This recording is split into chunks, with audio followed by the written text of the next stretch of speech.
네, 이번 신작은 넷플릭스 대홍수 가지고 왔습니다. 대홍수 이거 네, 계속 떠 있더라고. 네, 이 작품이 이제 지금 넷플릭스 우리나라 국내 1위고요. 제가 어제 기준으로 봤을 때 넷플릭스 전 세계 1위. 와. 전 세계 6일간 1위를 한 것으로 제가 확인을 했고 최근에 이제 허지용 영화평론가 그리고 황석희 영화 번역가 이 두 분이 등판하셔서 네. 이 대홍수 사태에 대해서 여러 가지 이야기를 하시면서 사태가 이제 나옵니까? 좀 여러 가지 어그로를 끌고 있는 화제가 되고 있는 지금 가장 핫한 작품입니다. 지금 영화계에서 극장에는 이제 주토피아가 700만을 넘었고요. 아바타 3가 불과 일주일 만에 300만을 넘는 이런 일들이 있었지만 네. 지금 가장 핫한 건 누가 봐도 대홍수다. 그래서 오늘 대홍수를 가지고 왔습니다. 네. 그 허지웅 씨가 어떤 류의 글을 올린 거예요? 뭐 긍정 아닌 부정? 상대적으로 지금 워낙 악평이 많이 쏟아지는데 이렇게 나름 좋게 봤다. 그러니까 긍정적인 평가를 한 거죠. 평가. 그러니까 그게 이제 기사에 그 허지웅 씨 이름이 그래서 등장을 했어요. 그렇게 이제 그 등장을 한 황재용 거군요. 씨가 한 말의 척도는요. 우리가 너무 컨텐츠한테 잔인하다. 음. 조금만 봐서 내가 원하는 내용이 나오지 않거나 도파민이나 아드레날린 나오지 않으면 바로 욕부터 받고 보는 게 이게 좀 잘못된 거 아니냐라는 염려도 함께 적으셨어요. 아. 그리고 근데 이제- 황석희 씨도 같은 맥락의 맞아요. 이야기를 하셨어요. 네. 아, 근데 이제 그게 굉장히 뜨겁게 이 작품이 좀 뜨겁습니다. 그 소개를 좀 부탁드리겠습니다. 반응이. 김병호 감독의 작품이고요. 김병호 감독은 더 테러 라이브, PMC 더 벙커, 전지적 독자 시점 이런 작품을 감독한 감독님이시고 김다미, 박혜수 주연의 영화입니다. 이거 어떻게 시작하냐면 김다미는 이제 인공지능을 연구하는 연구원이에요. 이 연구원인 김다미 씨가 구한나라는 이름인데 침대에서 자고 있는 장면으로 시작해요. 자고 있는데 옆에서 아들이 이제 깨우는 거죠. 엄마를 이렇게 깨우는데 아들이 이제 막 이렇게 얘기를 해요. 엄마 우리 수영하자. 수영하러 가자. 밖에 다 수영장 됐어. 엄마 빨리 일어나 한 거죠. 그래서 김다미 씨 이제 일어나면서 야 너 그거 물안경 하지 말랬지 이러면서 이렇게 칭얼대고 일어나서 창밖을 이렇게 봤어요. 커튼을 열었는데 물바다가 됐어요. 밖에 홍수가 났어. 집중호우로 인한 침수 사태 요 정도입니다. 네. 이 어느 정도라고 전 생각을 하냐면 이제 서울 폭우 사태 정도 2022년에 있었던 서울 폭우 사태 2010년에 있었던 수도권 집중호우 정도는 아니고 차가 좀 잠기는 정도 아, 네네. 그 정도 느낌이었어요. 그러니까 요 정도는 그 오세이돈 혼자서도 가능한 수준의 그 정도의 물난리다라고 생각을 하고 이제 밥이나 먹지 뭐. 그래서 애들이랑 이렇게 아이랑 자기 아들이랑 이렇게 밥 먹으려고 하고 엄마랑 통화하고 막 이러고 있었는데 어디서 막 물 흐르는 소리가 나는 거예요. 그래서 아들 뭐 어디 물 틀었어? 그러니까 아니야. 그래서 다시 거실 쪽에 딱 봤는데 여기가 3층이거든요. 303호. 베란다까지 물이 찬 거야. 어우, 야, 이건 3층인데 지금 뭐 102동, 103동까지는 3층까지 침수됐고 뭐 100몇 동은 5층까지 침수될 것 같으니 큰일 났어. 빨리 대피하십시오. 엘리베이터 안 되니까 계단으로 대피하십시오. 이게 나왔어요. 그래서 얼른 이걸 막 주워 갖고 가려고 하는데 전화가 왔어. 회사에서 전화가 온 거야. 회사에서 박혜수 씨가 인력 보안 1팀인데 여기 지금 구출하기 위해서 출동했다. 구한나 씨 구출하겠다. 그러니까 지금 짐 싸고 계실 것 같은데 짐 싸지 말고 바로 옥상으로 오세요 한 거예요. 그래서 애를 데리고 일단 급한 양만 챙겨서 올라갔어. 나간 거야. 나가니까 복도는 아비규환이에요. 완전 전쟁통이야. 막 피난 난리도 아닌 거예요. 사람들 밖에 나오고 애들 울고 있고 계단은 병목 현상 나고 계단으로 올라갈 수가 없어. 앞에서 위에서 누가 쓰러졌대. 이런 상황에서 막 해치고 여차저차해서 이 박혜수 씨, 손희수라는 캐릭터를 만납니다. 결국 만났어. 구출하러 온 직원이랑. 옥상에서 옥상까지는 못 가고 한 10층 정도에서 만났어요. 만났는데 이제 물어본 거죠. 이거 집중호우 아니죠. 이게 비가 이렇게 올 리가 없고 지금 물 먹어보니까 짠 냄새 나는데 이거 그냥 비 오는 거 아니죠. 그러니까 박혜수가 얘기를 합니다. 이거 지금 어젯밤에 소행성이 남극에 충돌했다는 거예요. 남극에 충돌하면서 이게 해수면이 쫙 올라가면서 지금 일본은 다 침몰됐고 난리가 났다는 거야. 지금 도망을 가야 된다는 거예요. 네. 그래서 도망을 가는 상황인데 이제 아들은 또 발작이 일어나고 당장 약을 먹여야 되는 상황이고 여기저기서 막 폭발이 일어나고 하다가 애를 구하다가 김다미가 밖으로 날아가서 물속에 빠져. 이게 대홍수의 오프닝입니다. 앞부분. 네, 여기까지. 네. 이게 몇 부작이에요? 영화예요. 영화예요. 아, 영화야. 1시간 44분짜리 영화. 아, 영화군요. 네. 그러면은 그게 이제 뭐 비가 내린 게 아니고 빙하인가 보네. 남극의 빙하가 박살이 난 거죠. 거기 소행성이 충돌해서. 그러니까 인류가 멸망할 수밖에 없는 멀망할 정도의 대홍수가 난 거예요 지금. 형님은 혹시 보셨습니까? 네, 봤어요. 아, 보셨어요. 와, 일단 형님 평가부터 한번 좀 듣고 다른 분들 이야기 들어볼까요? 형님은 평소에 영화를 좀 자주 보시나요? 그렇게 많이는 안 보는데 네. 이게 처음엔 그냥 일반적인 재난 영화겠거니 어느 정도 시간 지날 때까지 계속 그런 상황이 계속 대표되잖아요. 그래서 그런가 보다 그냥. 근데 이게 다른 장르로 바뀌는 거예요. 아, 장르가 또 바뀌어요. 예. 이게 완전히 다른 장르로. 이게 좀 약간 가독성이 좀 이렇게 직관적으로 뭔가 이렇게 딱딱 와야 되는데 이게 뭐지 왜 이런 상황이 벌어지기가 꽤 그런 시간이 좀 길었던 게. 아, 좀 어려워. 예. 그래서 형님은 조금 몰입하기는 쉽지 않았겠군요. 그런데 맨 마지막을 봤을 때 그냥 저는 우리가 좀 잃어버린 이모션, 그 굉장히 여기서 이모셔널한 이게 굉장히 중요한 어떤 소재인데 네. 그것을 우리한테 묻고 있지 않나. 그런 마음, 인간의 마음, 네. 그런 따뜻한 마음 이런 거. 따뜻한 마음. 네. 그러니까 이게 그런 거예요. 처음 이제 대홍수라는 제목을 보고 영화를 클릭했어. 영화 시작 부분을 보면 누가 봐도 김다미 씨가 아이를 데리고 대홍수에 휩쓸리는 얘기거든요. 네. 여기서 생존해 나가는 얘기일 거라고 생각을 한다. 약간 해운대 같은. 예, 그렇죠. 누가 봐도 그럴 거잖아요. 네네. 그리고 시작은 그런 것처럼 해요. 근데 처음에 그런 거는 오히려 맥거핀에 가까웠고 사실 영화가 하고자 하는 바는 다른 데 있었던 거야. 그러니까 초반부에 재난 영화를 보는데 그 재난 영화 파트가 제가 뭐 먼저 평가를 말씀드려서 좀 그렇습니다. 재난 영화 파트가 별로 연출이 잘 안 돼 있어. 뭐 아주 간단하게 기술적으로? 기술적으로도 그렇고 좀 현실적으로 초반에 그건 분명히 현실이란 말이에요. 네. 초반의 앞부분은. 근데 그런 거에서 우리가 흔히 봐왔던 재난 영화가 과학적으로 말이 되는 건 별로 없죠. 사실 투모로우나 이런 영화도 봐도 이게 다 말이 되진 않잖아. 2012 이런 영화 봐도. 그렇죠. 하지만 영화가 최선을 다해서 설명을 한단 말이에요. 이건 이렇게 돼서 과학적으로 이런 일이 벌어질 확률도 몇 천억만 분의 1은 있어요. 그러니까 완전히 말이 안 되는 건 아니에요라고 영화가 설명을 하는데 이 영화는 재난 영화 파트에서 그게 완전히 부족해요. 그리고 이제 나중에 이거 다 회수가 되긴 하는데 이 아이 캐릭터가 굉장히 짜증나게 합니다 사람을. 네. 공감하시죠? 맞아요. 예, 아이 캐릭터가 나올 때마다 짜증나?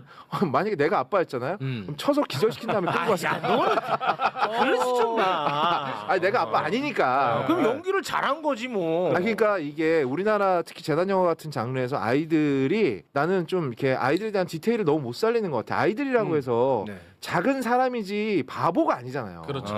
내가 우리 집에 아파트 3층인데 창문 밖으로 물이 막 넘쳐서 들어오는데 엄마 우리 집 수영장 됐어 이러는 애가 어디서 세상에. 근데 나중에 이제 그 이유는 어느 정도 밝혀지죠. 네, 밝혀지긴 하죠. 근데 그럼에도 불구하고 이 앞에 부분을 짜증나서 못 버티는 거야 사람들이. 그래서 꺼버리고 바로 욕하는 거지. 그러니까 허지웅 씨는 이 부분을 말한 거예요. 왜 영화 끝까지 보지도 않고 욕부터 하냐. 참아보면 나쁘지 않은데. 예. 뭐 뒷부분에 대해서는 이제 라이너가 또 얘기하겠지만 일단 앞부분 넘어가기가 상당히 힘들다. 예. 근데 저는 제가 좀 먼저 말씀드리자면 여기 그 실내 히터를 좀 세게 틀어가지고 좀 목도리 좀 풀 수 있게끔. 예. 지금 여론이 어마어마합니다. 아주 꼴보기 싫어가지고 알겠습니다. 여기 아주 그냥 히터를 완전 그냥 최고 수준으로 끌어올려서 목도리 풀게 하라고 난립니다 지금. 그래서 선물 받은 거기 때문에 어쨌든 제가 뭔 얘기하려고 이거 대홍수죠. 대홍수인데 저는 그렇게 생각을 합니다. 앞부분의 재난 부분이 이제 좀 좋지 못했다라는 평가를 거였다니 하셨는데 저는 한 부분은 동의하면서도 한편으로는 차라리 재난으로 갔어야 됐다고 생각하는 사람이에요. 그러니까 재난 영화로 그냥 쭉 갔으면은 그래도 어느 정도는 할 수 있는 영화였다. 그래도 이거 그냥 루트 파운딩으로 이렇게 어떻게 옥상까지 올라가는지 거기에 여러 가지 장애물도 설치하고 이겨내면서 어찌어찌 가고서 거기에서 이제 휴머니즘이란 무엇인가 이런 걸 물어봤으면 뻔한 영화긴 하지만 그래도 볼만한 영화는 됐을 것이다. 근데 이제 뒤에서 김종서 씨가 아주 날카롭게 말씀하신 것처럼 장르의 변용 이게 어려웠다라고 말씀하셨잖아요. 되게 좋은 말로 하신 아주 거예요. 착하고 나이스하게 말씀하신 거예요. 장르가 바뀌면서 이건 뭐지 이건 아니야라는 생각이 일단 들게 돼요. 그래서 뒷부분을 보고 나면은 이해를 하게 돼요. 이 네티즌들이 왜 이렇게 난리고 난리라는 게 아주 안 좋게 아주 망작이다. 그렇게 난리야. 4시간 돌려내 막 이 정도 수준이란 말이에요. 그 정도 수준이야. 그 정도로 나온다고 생각을 하는데 근데 한편으로는 이제 거엽대님 말씀 들으면서 들었던 생각은 이 재난 영화의 여러 가지 문제 중에 어린아이 얘기했고 그 애가 저도 너무 짜증났거든요. 와, 근데 그래? 그 애가 짜증나는 거를 나는 한국 영화 전체의 문제로 보는 건 약간 비약이라고 생각이 드는 게 이 감독님이 전지적 독자 시점에도 그랬어. 맞아. 그러니까 이 감독님이 약간 이 어떤 재난 상황이나 어떤 위기 상황에서 아이를 그리는 방식이 좀 문제가 있다라고 봐야 되는 거지. 문제가 있다라기보다는 좀 받아들이기 어렵다라고 봐야 되는 거지. 한국 영화 전체가 어린이들을 이렇게 다루고 있다라고까지는 볼 수가 없다. 그런 정도의 말씀을 드리고 저도 이제 보면서 되게 힘들었습니다. 너무 힘들었고 이거는 아니다. 그러니까 생각을 많이 했어요. 재미가 없어서 재미가 없고 설득력도 좀 못 떨어지고, 만들었다. 설득력도 떨어지고. 저는 이게 설득력이 떨어진다는 게 과학적인 문제를 얘기하고 싶진 않아요. 네. 과학적으로는 좀 틀려도 돼요. 우리가 이 작품이 과학을 탐구하는 영화는 아니잖아요. 네. 재난이라고 하는 장르라고 생각한다면 용서할 수 있습니다. 왜냐하면 이게 해수면이 60m밖에 못 오른다, 뭐 40m만 올라도 망한다, 100m 올라도 사람은 살 수 있다, 뭐 여러 가지 의견들이 있는데 그건 중요치 않았을 거예요. 재난 영화였다면 과학보다는 거기서 인간들이 어떤 선택을 하는가 이게 더 중요해지니까. 네. 근데 장르가 변용이 되죠. AI SF 장르로 바뀌죠. 이렇게 되면 과학적 설득력이 필요하거든요. 네. 이거를 가지지 못하게 되는 못했다. 거예요. 그래서 실망스럽다. 알겠습니다. 하지만 전혀 다르게 본 한 분이 우리나라에 살고 계십니다. 네. 저는 전혀 다르게 전혀 봤어요. 다릅니다. 그러면 야 역시 만약에 역시 그런 건 아니고 아니, 소중하다는 거예요, 재난 저기서는. 영화로 갔으면 뭐 또 한편의 재난 그렇지. 영화잖아요. 그저 그런. 아니 현대 영화의 가장 두드러진 특징이 이른바 장르 혼합인데 그렇습니다. 예를 들면은 재난 영화로 미끼를 던진 다음에 SF적으로 해서 인류의 그 어떤 멸망, 그렇죠. 그다음에 그 미래. 근데 거기에 모성애가 어떻게 작동하고 아, 지금 종서 씨가 말한 대로 그런 주제 의식을 표방하는 것 자체가 네. 왜 문제가 돼야 되는지 저는 잘 모르겠고. 맞습니다. 하이브리드 영화. 그렇죠. 네. 그리고 아까 불친절 이 영화는 좀 그 불친절이 이 영화의 가장 두드러진 특징이에요. 왜냐하면 설명을 쉽게 다 일일이 하면은 그러니까 김병호 감독은 여태까지 만든 영화를 보면은 사실은 뻔한 영화를 벗어나려고 노력하는 그런 감독 중에 한 명이어서 그것이 성공을 거두기도 하고 실패를 하기도 하는데 저는 개인적으로는 이번 시도가 제일 마음에 들었어요. 그동안 중에 1등입니다. 이거. 네, 저는 그동안 만들어진 영화에 비해서는 이 영화가 그렇습니다. 개인적으로 좋았고 사실 김다미 배우 우리 지난번에 한란을 보면서 김향기 같은 어린 친구가 배우가 나와서 엄마를 연기하러 보면서 깊은 감동을 받았는데 김다미라는 배우가 어울리지 않게 엄마를 그렇게 모성애 가득한 연기라는 것 저는 그게 굉장히 영화적 재미가 사실 재미가 있었고 있었죠. 그다음에 어린애도 마찬가지예요. 그런 어린애도 있고 저런 애도 있는 거잖아요. 그렇지. 짜증나는 그렇게 좀 철없는 어린애를 짜증은 설정한 났어요, 거야. 아니, 선생님도? 짜증은 나죠. 아, 선생님도. 그 짜증은 극복을 해야지 보는 사람이 자기가 원하는 그 어린애가 아닌 것 사실 그것 때문에 지금 문제가 됐는데 저는 그게 야 쟤는 참 저러면 골치는 아프지만 저게 또 어린애의 속성이지. 속성이다. 그 어린애의 어떤 전형 이걸 넘어서서 굉장히 저는 그게 좋았고 그 권은성이라는 배우가 워낙 전지적 독자 시점에서 나오지만은 나름대로 또 아주 그 어린애다운 그런 연기를 또 잘 해주고 네. 사실 저는 이제 약간 박혜수의 연기가 그동안 봐온 거에 비해서는 네. 조금 그 몰입을 좀 방해하는 방해를 그런 게 했어요. 있었는데 이 영화적 캐릭터 설정 캐릭터에는 또 어울린다라는 생각이 들어서 저는 사실은 얼마나 나쁘길래 그런가라는 그런 기대가 작용한 것도 있었지만 나름대로 꽤 네. 즐기면서 이 영화를 박혜수가 사실은 그 봤습니다. 자백의 대가에 나온 그분이에요? 네. 이분 뭐 넷플릭스에 살아요? 넷플릭스 거의 최고 배우예요. 공무원이라고. 공무원. 아, 공무원이래? 아니, 별명이 그거예요. 넷플릭스 영화마다 나와가지고. 아, 그럼 왜 그래, 저분은? 아니 넷플릭스가 좀 좋아해? 잘 봤나 보지. 아, 넷플릭스가 엄청 좋아해. 근데 그거 좀 오. 말씀드릴게요. 그 매불쇼도 여러 가지 장르 왔다 갔다 하잖아요. 네. 장르 혼합, 그러니까 시도 자체가 좋았다라는 말은 저 동의하거든요. 왜냐하면 같은 아파트라는 공간을 두고 처음에는 이걸 재난 영화의 무대로 써요. 한 장소를 가지고 아파트 한 동을 가지고 그리고 이제 뒤 돌아가면 이게 이제 공상과학 영화의 무대로 옮겨진단 말이에요. 그러니까 이런 시도는 굉장히 참신했다라고 봐요. 왜냐하면 지금 한국 영화 점점 투자받기도 힘들어지는데 어떻게 한정된 걸 가지고 최대한 활용하느냐. 아, 그런 면에서 중간에 그럼 장르를 한번 틀어볼까? 이것까진 좋아요. 네. 그러면은 이쪽과 이쪽 둘 다 기본 이상은 해야지. 아.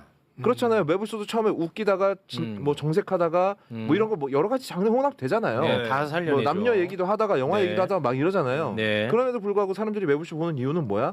그것들을 다 평균 이상으로 해내기 평균 이상으로 때문이잖아. 해내지. 근데 그냥 시도만으로 그냥 좋은 평가가 내려가기는 저는 어렵다고 생각해요. 네. 어. 그거 하나 좀 여쭤볼게요. 우리 네. 김종서 형님이 좀 어렵다라고 말한 부분은 어떤 부분이에요? 그러니까 이게 영화를 뭐야? 중반부에 이게 좀 집중까지는 아닌데도 이렇게 다른 거 안 하고 뭐 핸드폰 보거나 뭐 이러지 않고 이 영화를 쭉 보면 영화가 계속 단서를 던져. 아 맞아요. 네, 단서를 계속 던지고 중반 이후에 그걸 회수한단 말이에요.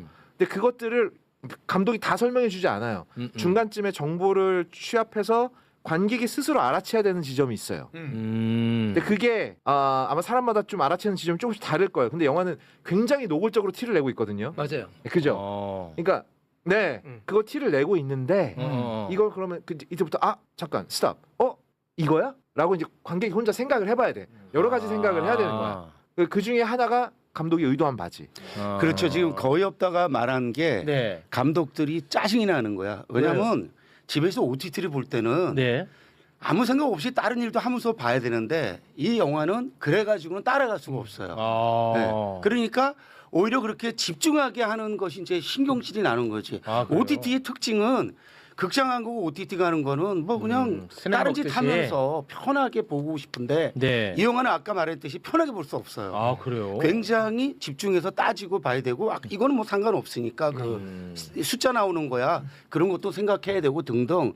그리고 이제 이 영화의 그 숫자 나오는 이유가 이 영화의 주제하고 연관되잖아요. 뭐가 그런 있죠? 거 자체가 이제 뭐 이렇게 욕심을 내 그냥 재난 영화로 가서 지금 네. 1시간 40-50분 시간 보내게 해주지 이런 좀 바람이 배반되는 게 좀 싫었던 거예요. 자, 그러면 그런 재밌게는 네네. 봤는데 네. 이제 그게 이제 불편하게 한 만큼의 카타르시스는 없었다. 좀. 저는 재밌게 봤어요. 그렇지만 그러니까 이게 전창인 평론가님이 네. 좀 잘못 짚고 있다고 생각이 드는 게 어허. 이 사람들이 공격적이네. 이거를 기다리면서 이걸 보면서 실망감을 느꼈던 것이 마치 전창인 선생님 얘기를 들으면 나는 그냥 쉽게 보는 영화를 원했는데 맞아요. 왜 이렇게 어려워? 난 어. 그게 싫어. 이런 식으로 말씀하시는데 맞습니다. 제가 생각할 때는 그게 아니라 장르가 변형이 됐어요. 거엽대님 말씀하신 것처럼 앞부분에 여러 가지 던지고 있었구나라는 걸 중간 이후로 깨닫게 돼요. 근데 깨닫고 난 다음에 나오는 이야기들이 그다지 설득력이 없다는 거죠. 그래서 실망을 느끼는 거지. 알겠습니다. 자, 그럼 이게 여기서 어렵다고 해서 잠깐만요. 실망을 느끼는 것은 여기서 아니다. 대중의 눈 우리 곽수산 씨의 평을 한번 좀 들어보겠습니다. 저도 요게 이제 대중의 눈입니다. 네, 저도 봤는데 좋다. 예, 저는 너무 재밌다. 그러면 재밌는 거야. 이거는 아니, 근데 재밌는 거야. 제가 설명을 드려보자면 네. 재밌는 거야. 솔직히 저도 재난 영화로 스타트를 했어. 좋아. 그래 탈출해야지. 이거는 무조건 주인공 살아야지. 근데 장르가 바뀌어. 오호 이것 봐라 이거 뭐야. 장르가 바뀌어 근데 중간 중간에 설명해 주신 것처럼 네. 그런 거 있죠. 영화 보다가 요 장면 분명히 나중에 다시 나온다. 이거 뭔가 메시지다. 맞습니다. 근데 나중에 딱 나와. 거봐 여기 나오지. 이걸 맞추는 재미. 재미 좋다. 어떤 장면에서 갑자기 묵음이야. 소리가 안 나. 근데 대화를 나눠. 뭐야 이거 분명히 또 뭐 무슨 얘기인지 나중에 나와. 근데 나중에 딱 나와. 맞죠. 그 말이었구나. 그러니 이렇게 좀 재밌던데? 너무 재밌다. 그게 다시 한번 기억을 해야 되는 게 재밌어. 곽수산의 추천작은 84제곱미터였습니다. 그거 대박인데. 너무 재밌죠. 다 난리 났었어요. 아니 그냥 전 그 사실만 알려드리고 싶어요. 예. 곽수산이 대중이야. 지금 오세요. 수선 씨가 말한 게 박수산 그게 씨. 대중영화적 재미를 또 감독이 성담한 거죠. 그러니까 근데 이게 이 영화를 사실- 욕하는 분들은 네. 두 가지로 죄송합니다. 두 가지로 나뉘는 거예요. 박수산이야. 전찬 선생님 말씀하신 대로 내가 원한 도파민이 나오지 않으니까 승질나서 바로 꺼버리고 욕하는 사람과 라이너가 얘기한 것처럼 끝까지 봤는데 내가 원하는 SF의 깊이가 없어. 내 메시지도 내가 원하는 만큼의 어떤 수준에 다다른 메시지를 못 냈어. 거기다가 종서형이 얘기한 것처럼 뭐 어려워. 이런 모든 것들이 다 합쳐져서 지금 온갖 욕설이 달리고 있는 건데요. 그러니까 이게 되게 위험한 지점인데 허지웅 씨가 한 말도 물론 맞아요. 우리가 너무 도파민을 원하는 것도 맞지. 맞는 말인데 단순히 대중들이 그냥 이 영화가 내가 원하는 도파민이 나오지 않는다고 해서 욕하는 건 아니에요. 특히나 이제 하드 SF 팬들 같은 경우에는요. 이 SF 이렇게 장르로 넘어오게 되면 다른 SF 영화들에서 차용해온 장면들이 몇 가지 있거든요. 많이 있죠. 예, 많이 있어요. 대표적으로 이터널 선샤인이나 소스코드 같은 영화들에서 사정없이 차용했던 것들이 있어. 그런 것들을 차용해서 내가 원하는 깊이의 영화가 못 갔어.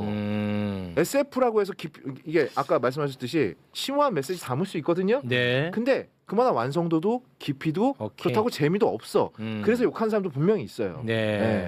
저도 그 점에는 동의해요. 뭐냐면 이게 미끼로서 재난 영화적인 설정이 앞부분에 너무 많다 보니까 뒷부분에 좀 더 가서 그 SF적인 그거를 조금 더 깊이 있게 들어갔더라면 그래서 2시간 정도로 시간을 조금 할애했더라면 근데 이제 강박 100분대에 끊어야 된다라는 그게 좀 작동인 것 같아요. 그래서 그게 편집을 해놓고 드러낸 건지 아예 안 찍은 건지 근데 제가 볼 때는 그 뒷부분에서 조금 상대적으로 서둘러 끝낸 그런 거는 있어요. 네. 그래서 그건 저도 아쉬워요. 알겠어요. 근데 이게 네. 지금 흥행은 네. 어때요? 지금 잘 되고 있어요. 세계 난리라고 1위라니까. 세계 일위야? 전 세계 1위예요. 아, 그거 봐. 6일간 전 세계 1위야. 수산이 맞잖아. 아 근데 약간 이제 이런 얘기는 있어요. 수산이 그러니까 두 가지를 맞다니까. 말씀을 드리자면 세계 1위네. 지금 넷플릭스에서 국내에서도 1위인데 오늘도 1위예요. 제가 네. 아까도 보고 왔는데 아까도 1위였어요. 곽수산이 맞아. 아까도 1위였는데 이게 사람들이 많이 본다고 해서 그럼 좋은 거냐? 그건 그렇게 아니지. 볼 수는 없어요. 네. 왜냐면 보고 나서 한국 작품이고 또 이제 요즘 한국 작품들이 많이 유행을 타는 것도 맞잖아요. 네. 그래서 이제 전 세계 넷플릭스에 그렇게 볼 만한 게 없었던 지금 이 시점에 화제가 된 건 맞는데 네. 근데 이걸 보고서 또 실망하는 사람들도 많이 나올 수도 있는 거기 때문에 네. 그렇게 보기는 어렵고 전 요거 하나 얘기하고 싶고 두 번째는 뭐냐면 말씀 좀 많거든요. 네, 양이. 짧게 김종서 특집입니다. 네. 오늘. 황석희, 허지웅 두 분이 하신 말씀에 네. 저는 일정 부분 동의하는 게 있어요. 네. 그러니까 요즘에 이제 영화에 대해서 얘기를 할 때 안 보고 욕하는 사람들이 많아요. 그러니까 어쩔 수가 없다 때가 전 대표적이었다고 생각했어요. 어쩔 수가 없다가 나왔을 때 그 영화에 별점 테러가 가해졌고요. 정말 막 1점 주면서 왜 재미없다는 걸 재미없다고 말 못하냐는 식으로 공격을 했어요. 특히 이제 많은 평론가들이 그런 공격을 당했어. 아, 그랬었어요. 그런 부분에서 보면은 저는 좀 받아들이기 어려운 부분이 있다. 우리가 네. 남들이 재미없다고 이런 분위기 나온다고 해서 그거를 갖고서 네. 아 한국 영화 망했네, 뭐 전독식 감독 그럴 줄 알았네 이런 식의 어떤 공격들 이런 것들은 우리가 자제해야 된다. 그런 것들은 없어져야 된다. 네, 알겠습니다. 어쩔 수가 없다고 굉장히 김종서 양성비슷해요. 특집 함께하고 네네네. 있습니다. 네. 오늘 뭐 김종서 특집에 두 분이 오늘 말씀이 많으시네. 귀하게 또 모셨으니까. 네, 예. 고맙습니다. 그 정도로 정리하겠습니다. 네. 그러면은 넷플릭스 대홍수 이야기는 뭐 이쯤에서 좀 마무리를 지어볼까 합니다. 형님은 아무튼 뭐 1시간 몇 분 정도는 재밌게는 봤지만 네. 아주 그렇게 막 큰 감흥은 없었다 이렇게 정리하겠습니다. 재밌게 봤어요. 재밌게 봤고 뭐 좋은 작품 같은데 진짜 막 뭐 끝나고 이야 그런 건 없어. 이건 없었어. 그럼 오늘 이따가 형님이 주말 추천작 하나 소개를 해주셔야 되는데 그 작품은 야 이건 뭐 이렇게 반응한 작품이에요? 오늘 이거는 다를 수 있는데 저는 진짜 제 인생작이에요. 인생작이면 끝났다. 인생작이면 네. 됐다. 진짜 오케이, 이렇게 오케이. 길게 영혼이 갔던 작품이 없었어요. 와 진짜 궁금하다. 형님은 그 영화 보면은 보통 사람들과 달리 뭐 영화 음악을 더 중요하게 생각한다든지 중요하게 듣는다든지 뭐 그렇게 봐요? 지금 복선이 있는데. 네, 이것도 있어요. 이것도 중요해요. 이거는 이제 네. 광고 후에 말씀. 와 완전히 광고. 중요해요. 아 좋습니다. 자 그러면 광고를 보고 와서 주말 추천작 여러분에게 소개를 해드리겠습니다. 지금 거의 대부분의 많은 분들이 대홍수보다는 최욱의 사랑 이야기가 더 재밌다. 네, 그런 걸들이 지금 많이 올라오고 있습니다. 설레임 홍수. 예. 저 덕분에 그 연애 세포가 살아난다는 분들도 굉장히 많고요. 그리고 아까 그 영상에서 예. 류영경 씨에게 질문한 분이 네. 영화 유튜버래. 그러니까. 본인이 지금 글을 올렸죠. 지금 슈퍼챗 10만 원 그래도 고맙습니다. 써주시고. 전액 사유 기부됩니다. 네, 류영경님께 질문한 영화 유튜버입니다. 우기에게 전달하고 싶어서 찍어 올렸는데 더 깔끔하게 소개되어서 너무나 기쁘고 오. 이 영상이 매개가 되어서 꼭 이루어졌으면 좋겠습니다. 근데 너는 왜 어떻게 거절할 거냐고 물어봤어, 임마. 앞뒤가 안 맞잖아, 임마. 그러니까 10만 원 태웠네. 예. 진우 씨네. 네, 진우 씨네. 진우 씨네. 이 자식이. 너도 몰랐지? 이런 개반전이 있을 거라고는. 이 자식. 아마 나를 망신 주려고 물어봤을 그렇지, 거야. 그렇지. 근데 여자들 보는 눈은 달라. 요새 그만해. 징글징글하네. 그만 좀 해. 진짜. 지긋지긋하네 아주 그냥. 우리가 슬퍼질 것 같아서 그래 더하면 고하정 씨. 고하정 씨도 자칫 매물수 출연하면 어떻게 될지 몰라. 고하정 씨 마음도 막상 만나보면 마음 들려. 상황도 모르면서 말이야. 나이 차가 너무 많이 나잖아. 자 그러면 김종서 특집 함께하고 계시고요. 진짜 여자들이 싫어하게 되게 근데 사람 치밀되는 진짜 사람 안 변하네. 사람 안 변하네. 형님 근데 그때 저 처음 보고 좀 네. 별로였죠. 아니요, 솔직히. 좋았어요. 좋았어요? 아니 그러니까 네 왜 그렇게 착해요? 드립의 수준이 네. 완전 달랐어요. 재밌었어요. 와, 이거 최영 씨 미치는 말인데 드립의 수준이야. 네, 달라. 완전히 달랐어요. 근데 진짜 어떻게 저렇게 진짜 순수하고 선한가 해서 저는 진짜 개인적으로 뭐 이런 얘기를 할 기회가 없었지만 많이 놀랬어요 형님. 보면서. 그래요? 근데 네. 수준이 다르게 너무 재밌었던 너무 거예요. 재밌었던 수준이 다르게 거야. 너무 무례했던 거예요. 아니 너무 그러니까 무례했던 거지. 그 무례가 네. 기분이 나쁘다면 공격인데. 그렇지. 근데 그 드립의 수준으로 모든 것을 다 이렇게 그렇지. 중화시켰어요. 중화시켰어요. 예술인데. 아니 종서 형님은 대한민국에서 탑 찍었던 사람이고 탑을 찍었잖아. 저 형은 저기 지하실에서 녹음하는 사람인데 네. 그걸 갖고 긁힐 이유가 뭐가 있어? 그럴 저 수 아래 있어. 있는 애가 덤비는 걸 뭘 맞아, 그걸 맞아. 가지고 긁혀? 네, 코끼리한테 개미가 까부는 거 그런 느낌. 네, 고맙습니다. 예.